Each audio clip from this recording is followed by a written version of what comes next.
You're listening to the Wealth Mindset Show, where Hixon Zuercher Capital Management's team of finance professionals, portfolio managers, and a life coach come together to tackle complex topics in finance and retirement planning so you don't have to.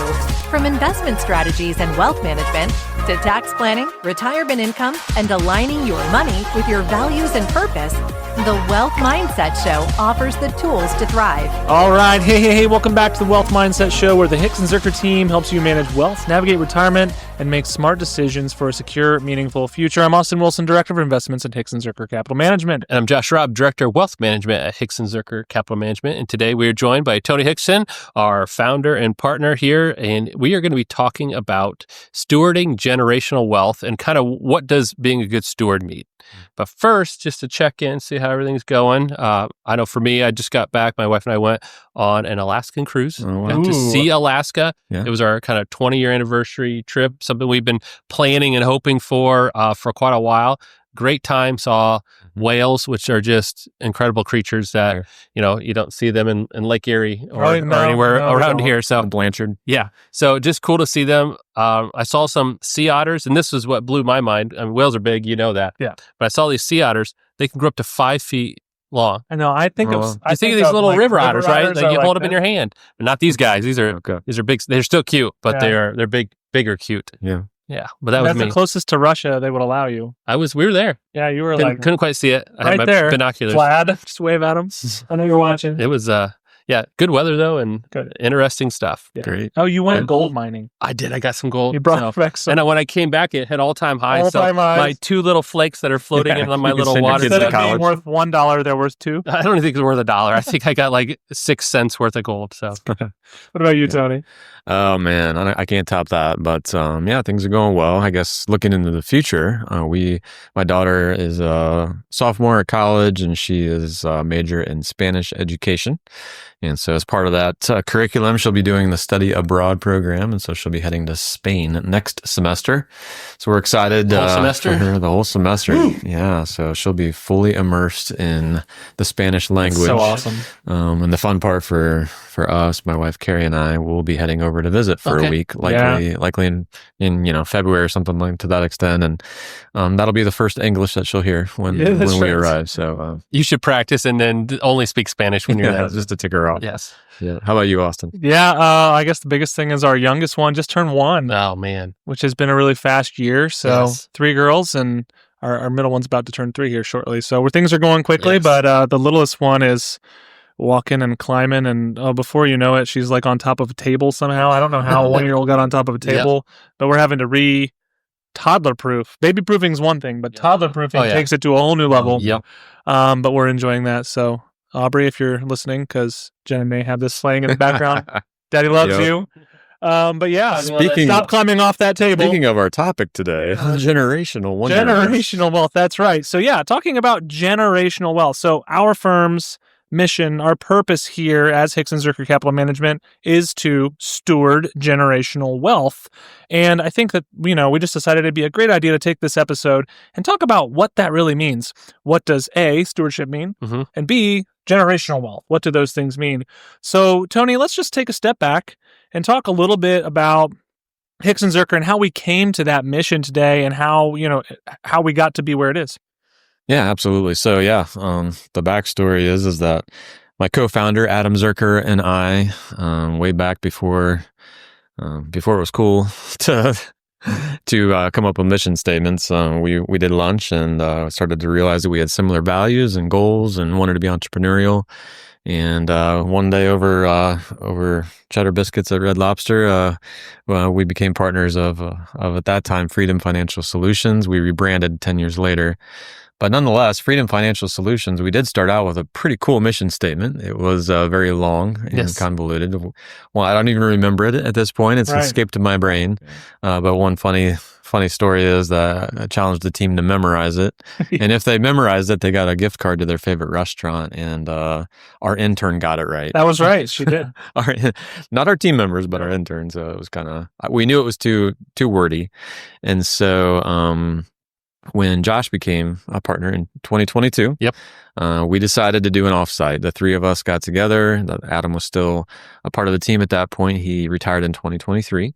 So in 2022, we had an offsite and decided that we really wanted to narrow in on what it is that we want to do, that we are accomplishing, and what do we want our purpose and our future to really look like. And at that point, I don't know which one of us, or if all three of us together, kind of a brainstormed a couple hours of just beating up the words, and this steward generational wealth really had a good ring to it.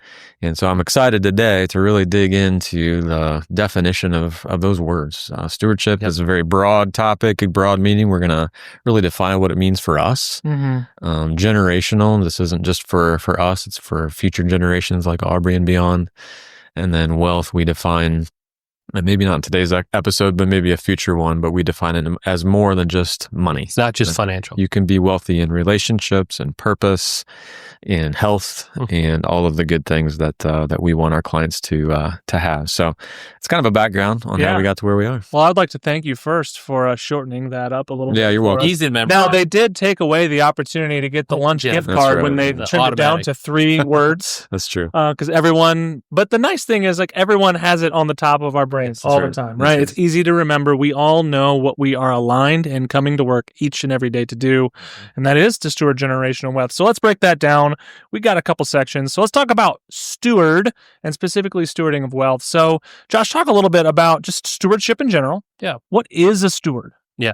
Steward is defined as someone who is taking care of someone else's resources. So I'm not a steward of my stuff. Right. I'm a steward of other people's things if I'm responsible or in charge of it. Yeah. And so a steward's job is to safeguard, protect, grow, and kind of fulfill the goals and objectives of the owner. Yep. But the owner's, in a sense, delegating it to that person to manage. So a steward, more than anything, is making sure that they are fulfilling the goals of the owner. And that's our job. Yep. So when we're stewarding wealth, and like Tony said, there's a lot of different wealth, but for right now, we'll just kind of focus on the financial.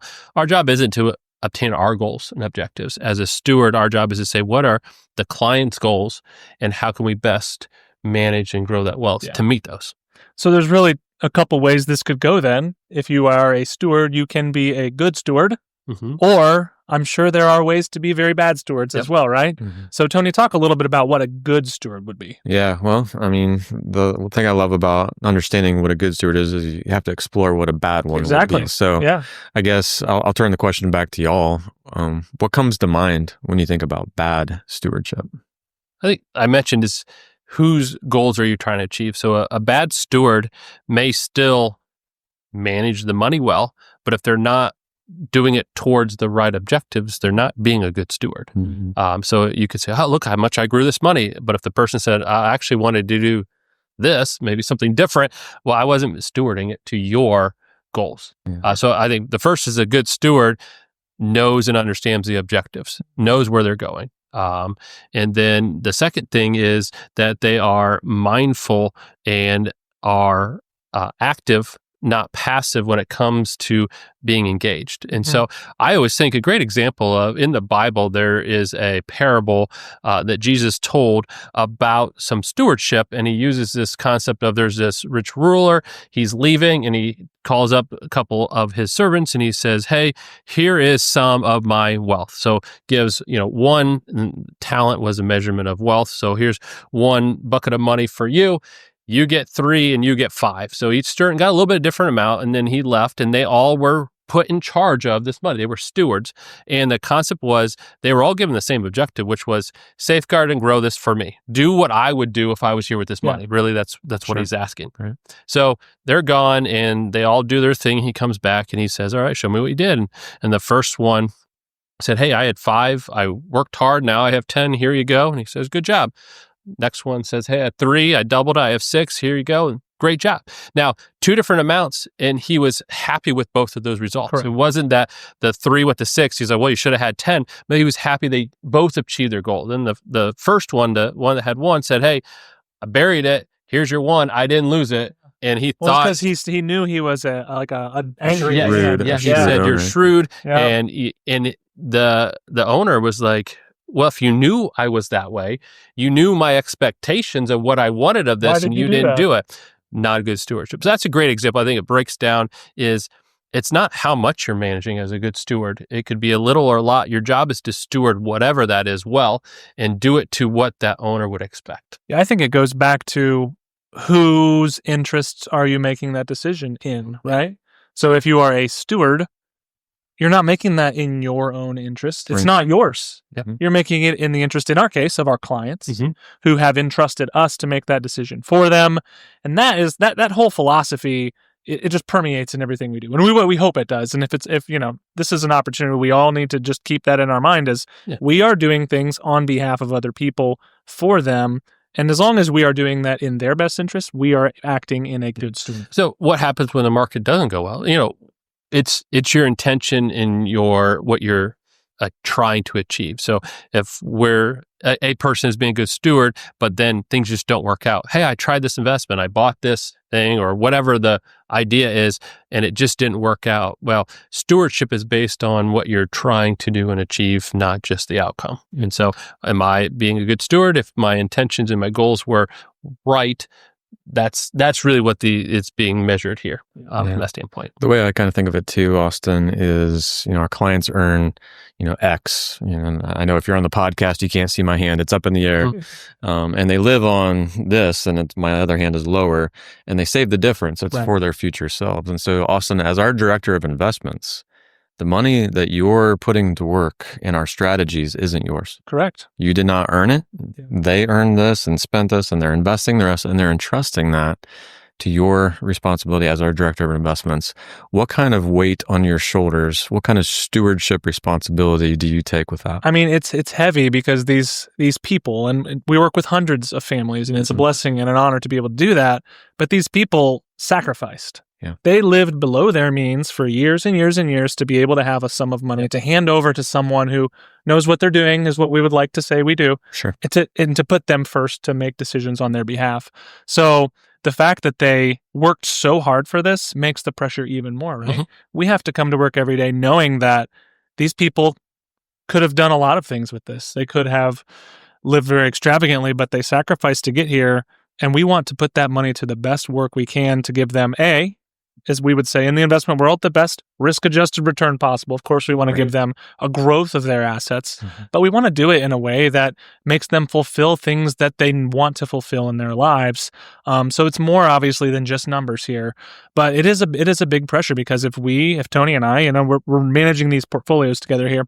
If we make a bunch of really poor decisions, now we're not going to say we're going to get everything right all the time, but by and large, if we make a bunch of really outsized decisions that go very poorly for our clients, that is bad stewardship. Their sacrifice over the years of setting this money aside, living below their means, and entrusting it with us did not go well. Yeah. And that is not what we are here to do. So every day when we look at our portfolios, we're going to say, hey, do we have more opportunity to be right than we have to be wrong here? And we need to look at everything through that lens where we're making decisions that are going to be more beneficial than they could be detrimental. So good stewardship is that you care. Yeah. Yes. And care a lot. Matters. It's not yours. Yep. You have immense weight and responsibility on an asset that you didn't earn. Correct. And it heightens the bar of excellence for that. And there's really 4 pillars for a good stewardship, and we kind of have beat around this but haven't hit them directly. So I'm going to highlight them and we can talk a little bit about it. But a good steward has honesty, humility, transparency, and loyalty. And the reason why those 4 things matter, so honesty, we talked about that, but when you're communicating, and that's where transparency comes in as well, is the real owner needs to know what's happening and they need to know they can trust you. Right. And that a good steward is trustworthy, right? Humility is, this is not we've talked about this many times just in this first 15 minutes. This is not your money. So you don't get to be very proud about what happens to it. That is not yours, never was. You're just there stewarding it. And then loyalty is sticking with their long-term interest. In other words, you're not getting distracted or pulled away from you're focusing in on whoever the owners is and what their goals are. And so a good steward has those characteristics and those traits to manage that money or wealth or whatever it is that they are stewarding. Have you ever felt overwhelmed by the complexities of managing your wealth? You're not alone. Hixon Zuercher Capital Management specializes in helping families and individuals navigate the challenges of managing their finances. Wealth management is all about combining thoughtful financial planning with active investment management to help you reach your goals. Our process is designed to guide you towards what truly matters, because we believe wealth isn't the destination. It's a vehicle for something much more meaningful in your life. Achieving your dreams requires careful planning, smart decision-making, and access to high-quality investments. And that's where we come in. We understand that complex financial situations call for deep expertise in investing, tax strategies, and retirement planning, but our approach goes beyond that. We integrate your financial goals with your core values, helping you visualize the possibilities your wealth can create for a secure future. Our mission is to build, protect, and grow your wealth while keeping your vision at the forefront of our strategies. If you're ready to take the next step in your wealth management journey, visit hzcapital.com/start to see if we'd fit your needs and to schedule your intro call. Again, that's hzcapital.com/start. Now let's get back to today's episode. Yeah, I think on the humility point, I think one thing that is it needs to be in our minds as a team here is that people could go anywhere with their money, right? But they didn't. They chose to come here. Right. And there's a lot of reasons they may have chose to come here. They may know us well. They may be family friends. They may be actual family. They may have friends who referred us. There's a lot of great reasons for people to come here. They may just align with the way we do things. But overall, they had a choice. And that choice could have taken their, potentially a very substantial sum of money somewhere else, but instead it's came here. And I think that since that money is here and they had that choice, it is such an honor to be able to have that. That's right. That's why we need to come being grateful to be able to be stewarding this, because we know it's not ours and we know that they could have taken it anywhere. So yeah, great point. Yes. Yeah. Being grateful to steward it is really well said. I would say too, the honesty pillar that you mentioned, Josh, is key because ultimately we don't have the crystal ball. In the back corner of our office suite. It doesn't exist. I wish we did sometimes. But that being said, when our clients ask a hard question, and we'll be honest with them. Yes. I don't know. We'll get back to you. We're trying our best. And on and on the list goes. And 23 years later, that honesty, that humility, that transparency, and that loyalty, I hope we put 2 feet on the ground every day to live that mission of stewarding their wealth to the best of our ability. Yep. So let's shift gears a little bit. Let's talk about how we can put stewardship and this overall thought that we've been talking about into action. So Josh, talk a little bit about how this permeates our financial planning, wealth management narrative for our clients. As a financial advisor, when I think of stewardship, it kind of breaks down to one, if I'm going to steward, I got to know their goals and objectives, right? So financial planning really comes in to say, okay, what are your goals for these assets that we're managing? And that carries into kind of what you talked about when we talk outside of just wealth from the financial standpoint, but understanding their passions and their what motivates them. That helps us to then drive towards, okay, how can these assets, which are just tools for helping you fulfill your purpose, how can we help you be more fulfilled in that life? And that's really what we're trying to get to. And that's really enhances our stewardship to say, yeah, we're going to try to best manage this money, but this money is just a piece to really make you feel fulfilled and satisfied. And then on the other end is helping them, because they're also stewarding this for maybe future generations, come up with estate planning topics and walking through, okay, not just your life, but next life. How do you, from that stewardship, make sure you're doing your part well? And then once we get that figured out, you start having a conversation with that next generation, having conversation with kids, depending on their age. And we've had episodes on this. But the idea of just saying, okay, let's set you up because at some point you're going to take over as owner of this and you're going to have some stewardship abilities to decide what to do with it. Make sure they're on the same page. And the final one is philanthropy. Are you wanting to give to charity? Are you wanting to extend that reach, blessing outward beyond just your family, helping a conversation with that? Because as a steward, we're looking at, again, that big picture and trying to make sure we're fulfilling their final goals of those assets. Mm-hmm. So, Tony, talk a little bit about just overall, what do you, as our CEO, what do you want to see our firm be known as in the community when it comes to a legacy? Yeah. Well, we've thought a lot about it. And, in our industry, at least, there are a lot of big players that want to gobble up the small guy. That happens in a lot of industries, but ours specifically is very, very robust with what we call roll-ups. So the larger firm would buy the younger or the smaller. And as I think through the legacy that we want to leave in this community in Northwest Ohio and the impact that we have throughout the United States, we want it to be that of abundance, of teamwork, of professionalism, of excellence. We want to operate with complete integrity, and we want that impact to be felt in our community through the actions that we take, through the clients we serve, and also just our representative team. We have 13 team members, and as they make connections and relationships and network in the community, that they can live those values out and steward those relationships well also. Josh, what do you think is an area of stewardship that people just sometimes don't even think about? I think they overlook a lot of times what the role actually is, right? So I'm given money to manage. Okay, I just need to grow this. Is that really what I need to do as a steward? It's more understanding the goals and the purposes. I think a lot of people jump that step and just say, I just need to grow this money. I just need to manage this money. Maybe. But maybe there's more to it than that. I think that's the biggest thing is just stewardship is deeper than just managing that money. I would say that, depending on your background, depending on your faith side of things or whatever you believe, you could even view stewardship as even another level higher, right? Where we're stewarding clients' assets, but ultimately you may believe that you're stewarding a higher power or God's assets as well too. So I think that it all ties together and we're all here doing the same thing on this earth. And I think it's a really cool thing that kind of can bring us together. So yeah, any final thoughts on stewardship, guys? I think for me, the biggest thing is, we've talked finance today, but as a parent, part of my stewardship is I'm been made responsible for, in my case, four kids, right? Three, we are all stewards of these young people, and our job is to raise them up, right? Stewardship extends, again, like we said, beyond finance. And so, when I think about stewardship, it's just, am I managing all resources that I've been put in charge of to the best of my ability towards those goals that the person who really owns them wants me to? Yeah. And that's really what it comes down to. It's a high calling. Yeah. It's a lot of responsibility, and it really gets me excited. Right. This isn't a mission statement for today. It's a mission statement for the duration that our business is in play. And we're excited to help our clients walk alongside that chaotic marketplace or the unknowns of estate planning or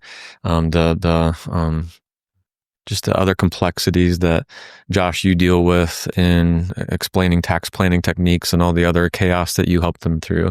That stewardship has a bit of order to it, and we're able to take that chaos because God's gifted our minds in such a way as to be able to accomplish that.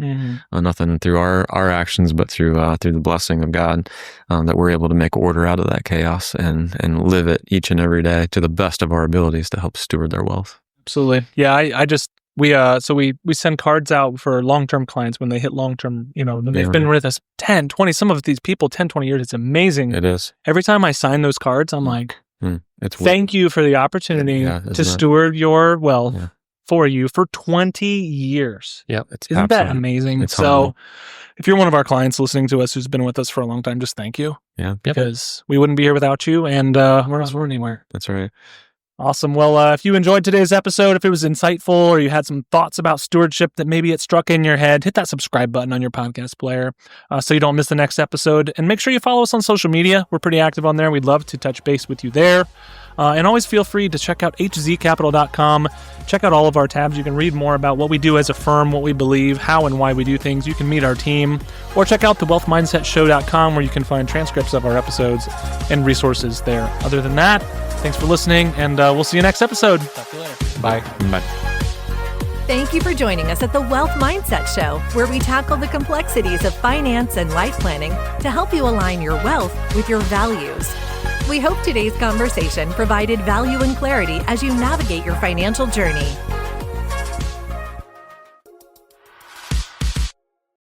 Your hosts work for Hixon Zuercher Capital Management, and all opinions expressed by them or any podcast guest are solely their own and do not reflect the opinions of Hixon Zuercher Capital Management. This podcast is for informational purposes only and should not be relied upon for investment decisions. Clients of Hixon Zuercher Capital Management may maintain positions in the securities discussed in this podcast. There is no guarantee that statements, opinions, or forecasts provided herein will prove to be correct. Past performance may not be indicative of future results. Indices are not available for direct investment, and any investor attempting to mimic index performance would incur fees and expenses that could reduce returns. Securities investing involves risks, including the potential loss of principal, and there is no assurance that any investment plan or strategy will be successful.